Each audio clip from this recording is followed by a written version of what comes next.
right, guys, I'm here at Atelier Madre, which is a premium leather goods store here in Barcelona. I'm so excited. I've never done a YouTube video collaborating with the brand before, but they've been so generous to let me film in their space. Just look at these bags, y'all. Look at this. This is their Saka bag, which we're going to be making one here as I answer some of the most frequently asked questions I get on my TikTok. Things related to life in Barcelona, how I immigrated here, and just personal questions related to me, while also talking about why shopping local is great for people who are visiting Barcelona and why you should visit a shop like Atelier Madre. All right, let me also interject. So I'm going to be getting one of these bags. It'd be one thing to just tell you about the bags, another thing to actually make the bag as I'm answering all these questions, which is a really cool concept that I came up with.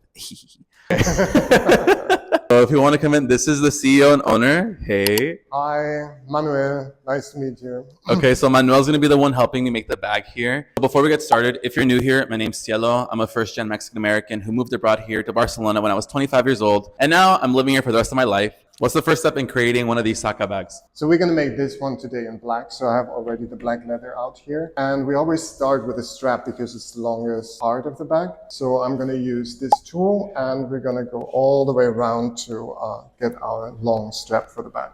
So one of the most frequently asked questions that I get is, what do I do for work? How do I afford to live out here in Barcelona? This is a pretty good example of what it is that I do for work. Essentially what I do, one second.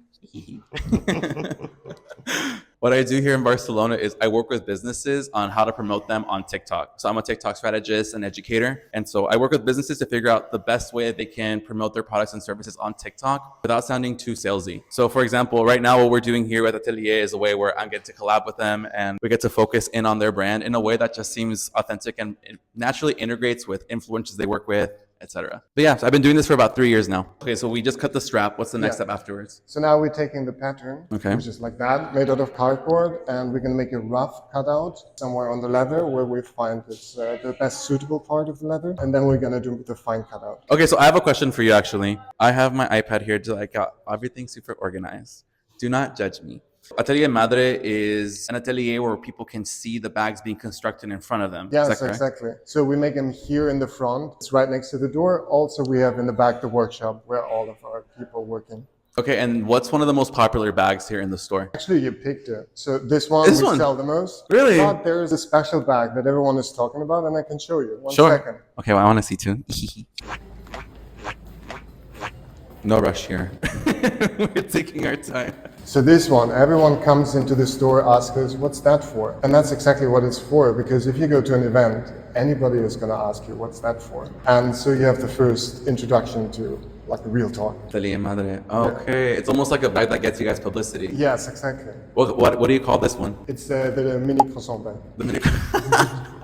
Oh, you know what I kind of might think it looks like to me? It looks like a little armadillo. Armadillo? Yeah, like a little armadillo, like when it rolls in on itself. Yeah, it has a little bit of that too, yes. Yeah, cute. Another question I commonly get asked is, why would I ever want to move to Spain? I had a couple of reasons why I wanted to move out here. Number one, I wanted to live in a city that had a great public transportation. I'm from the US, so there's absolutely none. It's trash, it's garbage. And so knowing that Spain had a really good public transportation was a big reason for me. I also really love the weather out here because it's pretty similar to California, where I'm from. So I went to Madrid first, and Madrid was nice weather, but it was a bit cold for me. And I think my skin responded negatively. I even got rosacea from it. But when I came to Barcelona, it was the exact same climate as Southern California, which I'm used to, which is something that I really appreciate. And honestly, it kind of just reminds me of home. Another reason why is because I wanted to practice my Spanish. So everyone here speaking Spanish is another reason why I chose Barcelona. And lastly, the city's freaking gorgeous, dude. I make this joke all the time. If you've ever been to Disneyland and you go to Main Street, USA, you're always walking around like, wow, what a cute town center. I love this. The thing is, in the US, we pay like over $100 to see that. Meanwhile, here in Barcelona, you see that kind of atmosphere everywhere you go. Like there's details in all the buildings. It's not just like one simple modern architecture. It looks antique, it looks gorgeous, it looks almost like Roman with like the columns and everything. It's honestly really stunning. So that's part of the reason why I chose Barcelona. Did you have a reason why? My reason to move to Barcelona. Yeah, like what made you want to move to Barcelona? Because you're not from here, right? No, I'm from Bremen in Germany. It's in the north of Germany. So the weather is terrible there. The weather was a big draw. Yeah, absolutely. Also, there's also Avon here,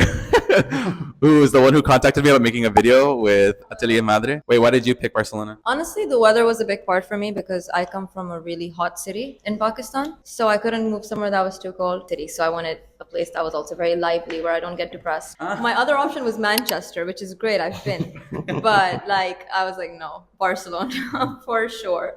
I love how walkable it is. Honestly, that was one of the biggest things.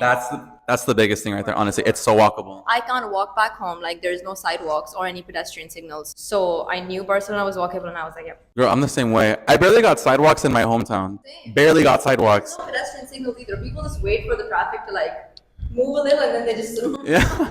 There was literally one day I was walking my dog, and this guy pulled over and told me to walk on the sidewalk. And I got mad at him. I'm like, I have not had sidewalks for 20 years. Like, I'm not used to walking on them. Like, let me just walk normally. So another question I get asked is, what's the big deal about having Spanish citizenship? Honestly, the biggest draw for me is having access to the European passport. I'm not really keen on getting Spanish citizenship. It's just a faster way for me to get the European passport. With the European passport, I can work and live here in Europe uninterrupted. If I didn't have that, I'd have to be here every 3 months and then leave for another 3 months after the fact. So for me, now that I've been out here, I love it out here and I want to live here for the rest of my life. If I didn't get a European passport, I'd have to go through legal processes every few years, every few months, just trying to figure out how I can stay here long term. If you love a place, the last thing you want to do is think about, okay, I have to leave in 2 months. I have to leave in 1 month. So getting that European passport means that I can stay here and never have to worry about that ever again. As a Latino, they do have the expedited form of citizenship. So for example, if I were to apply for citizenship here in Spain as an American, because again, I'm Mexican American, it would take me 10 years, but with a Mexican passport, it'll take me 2 years. So that's my overall trajectory here. I already got my residency approved for 4 years. So after 2 years, I will be applying for nationality. And then also another fun fact about the citizenship. I care about my parents a lot, and I'm so not a fan of US healthcare. And so I'm worried about my parents as they're getting older. And when I become a citizen here in Spain, I will be able to bring them here. So for me, long term, it's like a healthcare plan that I'm creating for my parents. Okay, so what are you doing now? I'm putting the logo. The logo. Yeah, so it goes here, and we have it back there. I just have to get it, and then we put pressure on it. It's the vegetable tanned leather, so it's gonna leave the mark on it. What made you want to start this shop in the first place? I was traveling in Asia back then when I was studying design, and I found a very little stall on the biggest market in Asia, the Chatuchak market in Bangkok. And they had a beautiful bag. It was a weekender.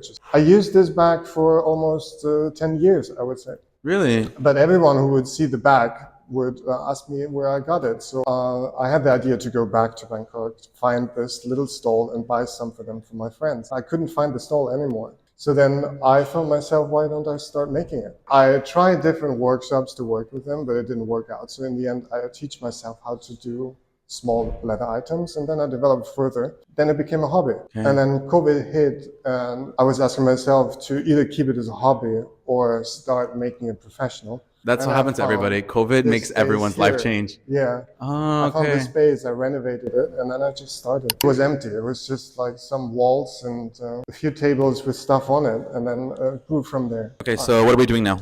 So we're going to apply a wax solution on the corners because it's still a bit rough after we cut the corners. Mm-hmm. And this wax solution is going to bind the fibers together, and then we're going to polish it with a wooden slit. So we go all over and we polish it. I didn't realize like there's so much that goes into like making just one of these bags. Yeah. It's much more.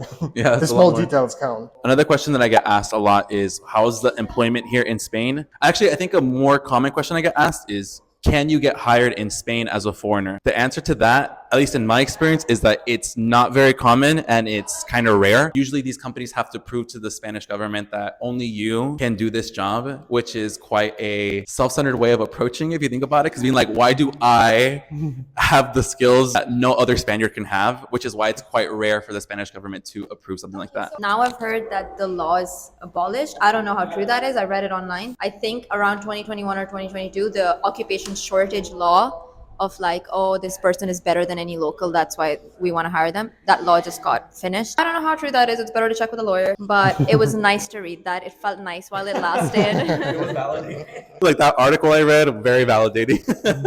If you know anybody who wants to hire a wonderfully talented Pakistani woman, is looking. So if that's your ultimate path to wanting to get here and stay in Spain, I would encourage you to explore many other options and also to speak to a lawyer, because they'll give you a lot more precise details about how it is you can do something like that. Obviously, I think a big question to ask is like, why am I filming here? And for me, a big thing is, as a content creator, I think it's a personal responsibility that we work with brands that we can actually vouch for and not just doing something for like a paycheck. So for me, especially here in Barcelona, as tourism becomes a big thing, gentrification becomes a big thing, I think it's really important that we work with brands that are local, that are focused on sustainability. And for me, especially ones that are female, POC, or queer owned is also important. So knowing the fact that Atelier Madre is a local Barcelona brand who hires foreigners who want to live out here, I think it's a really great mission. What else do you think is a good reason to shop from a local brand? I think if you travel, you keep a lot of memories with you. And if you buy from big brands, they're the same all over the world. But if you find this little small atelier, this small workshop, and you bring something from this place with you, that's going to stay with you for years. And you're going to keep memories of the place that you visit. Honestly, I agree with you. Like, part of the reason why I'm so excited about this whole collaboration in general is I've been looking for a bag to upgrade because I have like this canvas bag that I got in 2019. For me, I feel like a student with it. I've been wanting to find like a designer leather bag. Seeing the bag, the Saka bag, in my head I was like, oh my god, this is perfect alignment. I want this bag so much. But there's so many bags out there that everyone has. So knowing that it's from a local brand, number one, sick. Love that. Number two, I'm making it here with a YouTube video.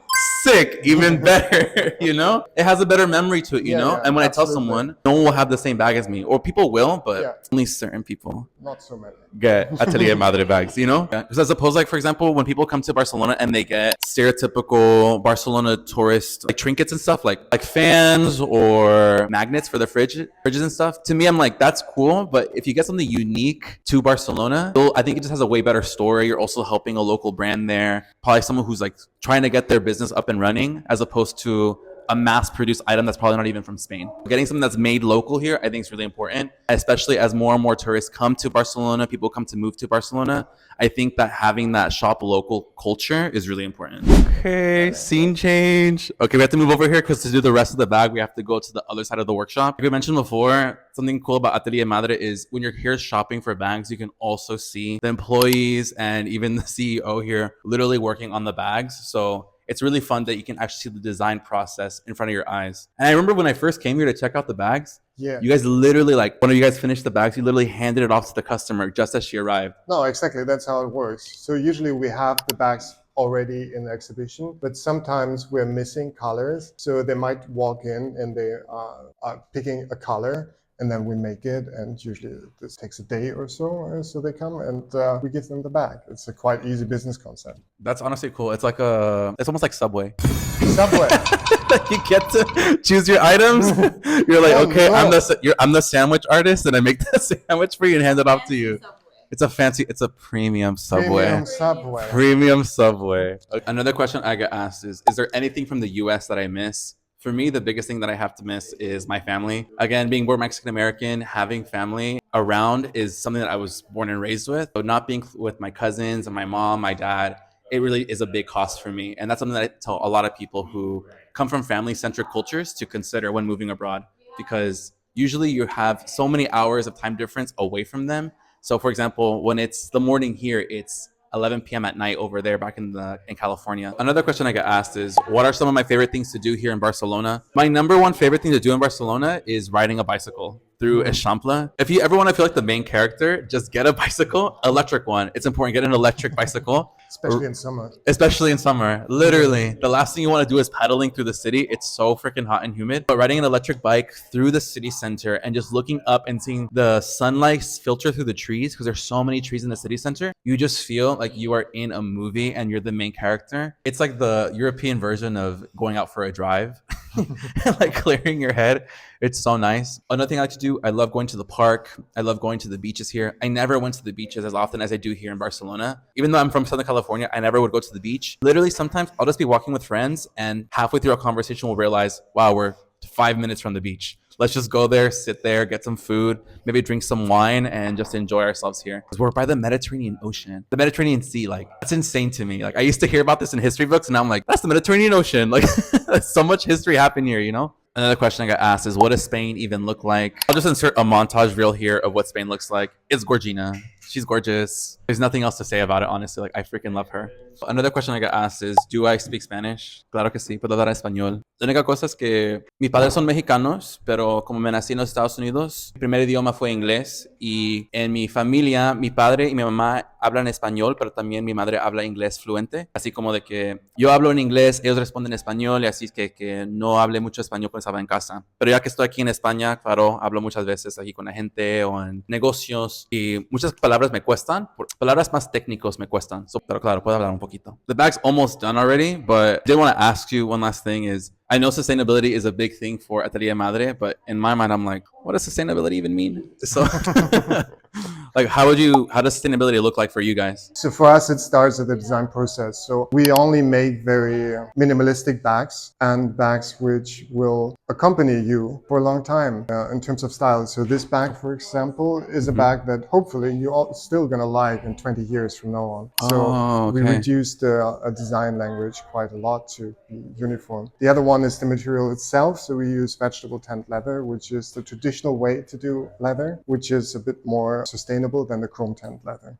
on the other side. And then we use one thickness of leather, one type of leather. So we can, on one hand, build like those big bags, but those cutouts that we have, for example, this one, they leave spaces around. So we use those ones for little jewelry, for example. So we use all the material that we can. We're thinking also about a new initiative. So these little scraps that we cannot use for anything at the moment, we're going to mill it down and we're going to try to 3D print bags with this material as well. So that's super sick. Like a holistic approach, which starts at the design, then the material. And obviously, as you can see, we have very limited stock, so we don't have any overproduction. We don't throw anything. This is pretty much a space for experimentation.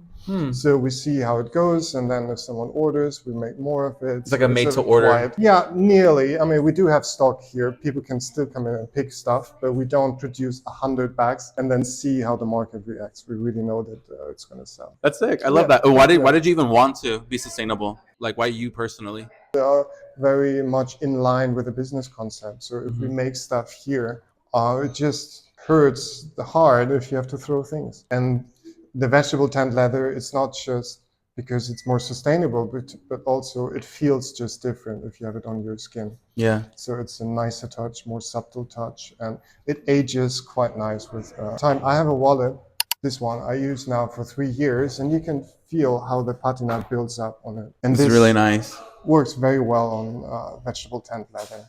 If you have a chrome tanned, it might look better on the short term, but on the long term, the vegetable tanned always wins.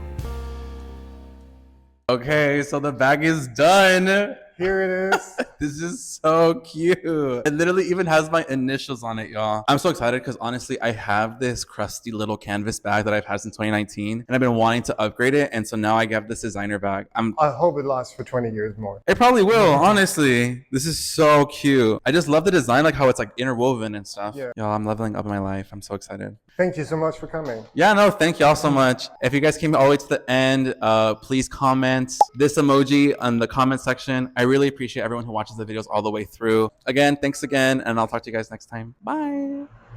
This is so much fun, honestly.